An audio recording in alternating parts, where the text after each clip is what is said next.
Hi, welcome to Life and Faith from the Centre for Public Christianity. I'm Justine Toe. Well, in 2008, Prime Minister Kevin Rudd made an historic apology to members of the stolen generation. He said sorry that the laws and policies of successive Australian governments forcibly separated families and caused immense grief, suffering and spiritual alienation among Aboriginal Australians. Kevin Rudd then committed Australia to a future of reconciliation and reparation to its First Peoples. We apologise for the laws and policies of successive parliaments and governments that have inflicted profound grief, suffering and loss on these our fellow Australians. We apologise especially for the removal of Aboriginal and Torres Strait Islander children from their families, their communities and their country. For the pain, suffering and hurt of these stolen generations, we say sorry. We today take this first step by acknowledging the past and laying claim to a future that embraces all Australians. Now, 7 years on, what has changed? Kevin Rudd himself has said that the apology hasn't actually achieved much. We're glad that we can ask Brooke Prentice how she sees the matter. She's a descendant of the Waka Waka people of what we now call Queensland. She's also a Christian pastor, activist for Aboriginal justice with Common Grace, and an accountant. Brooke, welcome to the program. Thank you for having me. What are your memories of the apology made back then? How did it feel? For me, it was really a point in time where we could stop as a country and reflect on parts of the true history of our country, the combined history that we have as Aboriginal and non-Aboriginal people.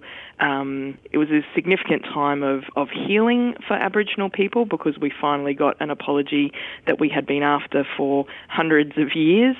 So on that day, it was really a moment to stop and reflect and think about all of those Aboriginal leaders that have gone before me and fought for justice and truth for so many years. In the second half of the apology, Kevin Rudd talked a lot about the future. He said that in the future, past injustices would never happen again. All Australians would be truly equal regardless of where they've come from. Now, he's now said that the apology has, so far, had meagre, his quote, impact.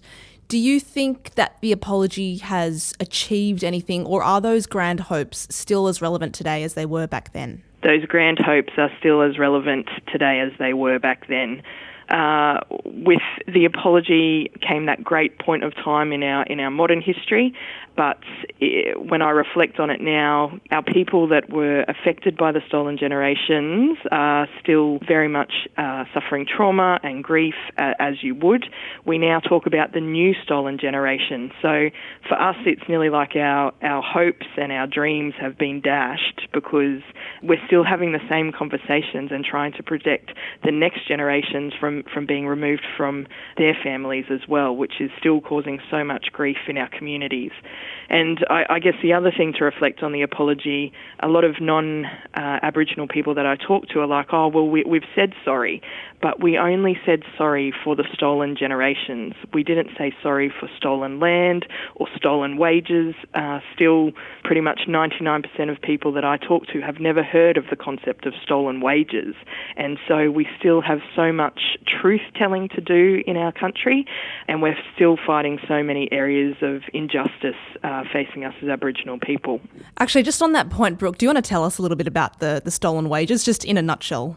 Yeah, so I guess when you particularly look, I'll speak to the Queensland stolen wages in the first instance, but it did happen across the country. So right up until about 1972, wages that were supposed to have been paid to Aboriginal people were given to chief protectors of Aborigines or to the government and were never paid back to the people in the form of their actual wages. So many of our people for several generations worked for things like rations, and that money that they were supposed to be paid was held in government accounts. It's a real injustice, isn't it, that has just continued to reverberate today? That's right, and it's estimated there was over $500 million in Queensland alone. Wow, that's stunning.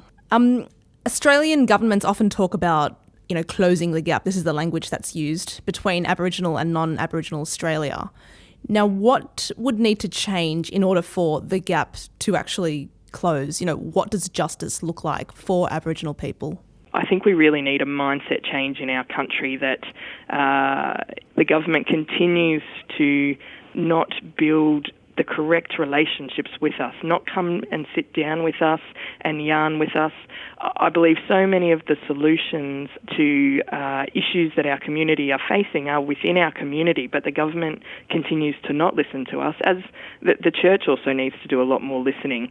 So, a lot more time needs to be made to actually talk with us, not this paternalistic view where non-Indigenous people might know better.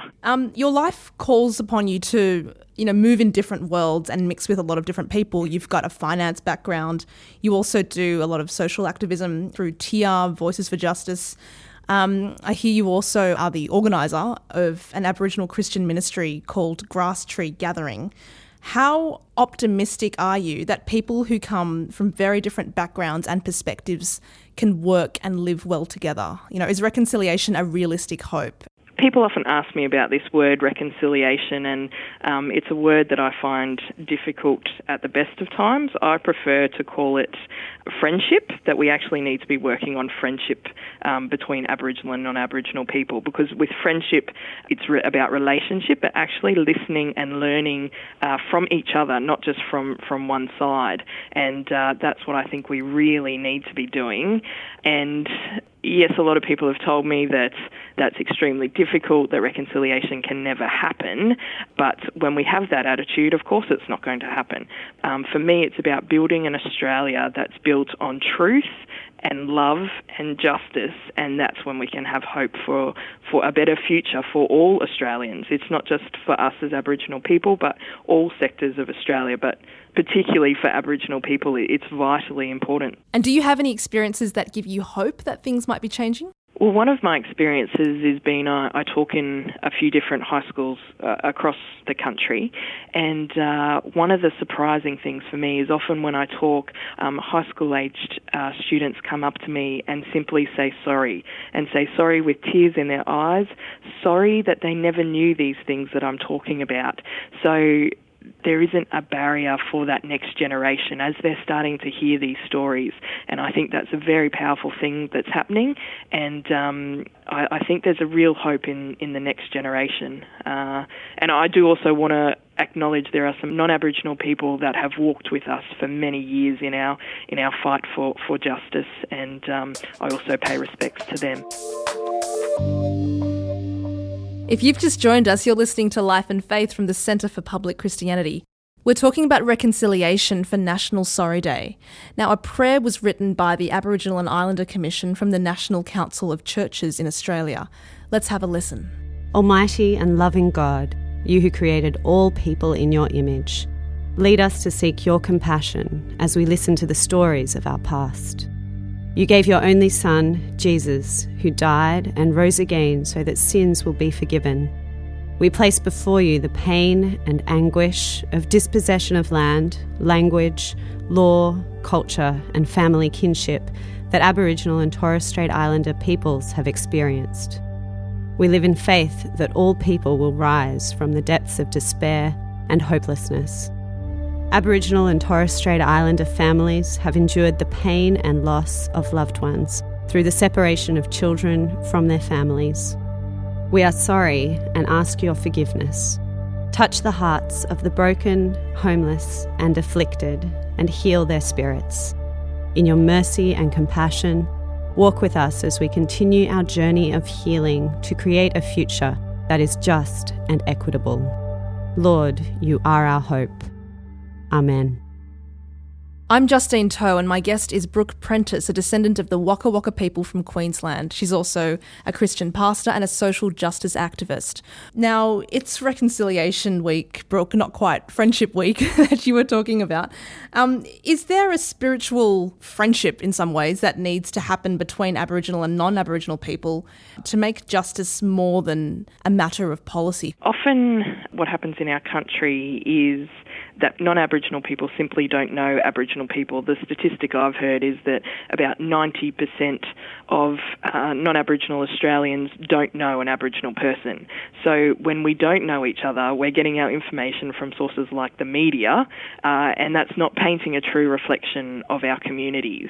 And, Reconciliation Week, a lot of people, non-Aboriginal people, don't even know about Reconciliation Week. And, it runs from the 27th of May to the 3rd of June, both two very important dates in our combined histories.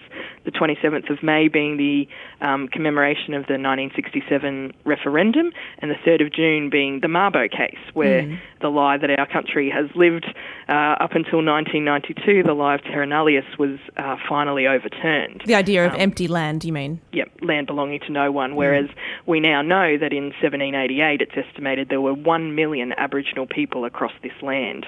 From my perspective, I am a member of the Churches Together Indigenous Peoples Partnership, and we're running reconciliation services in most of the major regional centres in southeast Queensland. But it'll be interesting how many people actually attend those, because it's a lot of Aboriginal people will get involved in these. But if we're really about bringing reconciliation, non-Aboriginal people have to come on the journey with us, and that's whether they know an Aboriginal person or they don't. Non-Aboriginal people have to learn more about the true history that has not been taught properly in our schools and still has a long way to go in being taught effectively in our schools. The British brought with them Christianity, and it seems that from the perspective of your average person on the street, they would consider Christianity to be, I guess, like a white person's religion. How are we to make sense of someone like yourself, for example, as a Christian Aboriginal woman? It is a complicated path to walk when you're thinking about it from a Western culture and often a non-Christian perspective as well. But for us as Aboriginal Christians, God works that all out for us. So there actually isn't a conflict. A lot of people don't realise that about 62% of Aboriginal and Torres Strait Islander people identify as Christian.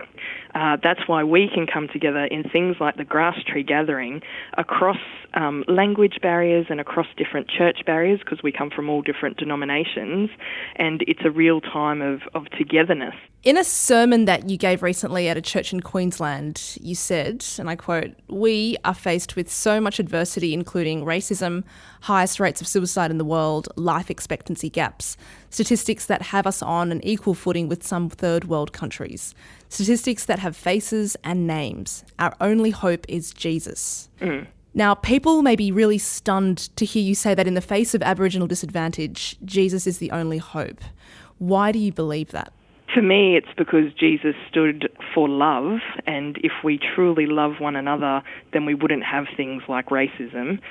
But Jesus also stood for justice, and he knows exactly what has happened in this country at the point of colonisation and every point in time since colonisation as well. As for Jesus, it's the over 60,000 years before Western culture landed on our shores. And so, this last 227 or so years is just a blimp in time in God's perspective. And, when you sit down and talk with some of our elders and you go through our dreaming stories that talk about creation, for us as Christians, that's God's creation. He placed us here as Aboriginal people as his custodians and stewards of the beautiful and wonderful land that he created, and the beautiful people that he created to look after this land. And I think we did a very good job for over 60,000 years, and still continue to try to do that today. And God left us here as the oldest living culture in the world for a reason. In light of that, what role do you think Christians might have to play in seeking reconciliation? I think Christians have to work better at living out love for our neighbour, and our neighbour is also our brother and sister. Often I sometimes think that Christians step over Aboriginal people to reach out to their overseas neighbour and don't realise that their the neighbour is in their midst, do you mean? Right next to them. Yeah. Well, Brooke, you've talked about how there is great power in listening and learning from each other, and how this goes to a friendship that maybe surpasses reconciliation, and how also a commitment to listening and learning from each other is perhaps the true path to justice and healing in this country. It's very simple to say, but also very hard to do. We want to thank you for the challenge and for sharing your wisdom and perspective on this matter today. Thanks for having me. You've been listening to Life and Faith from the Centre for Public Christianity. Thanks for your company. See you next time.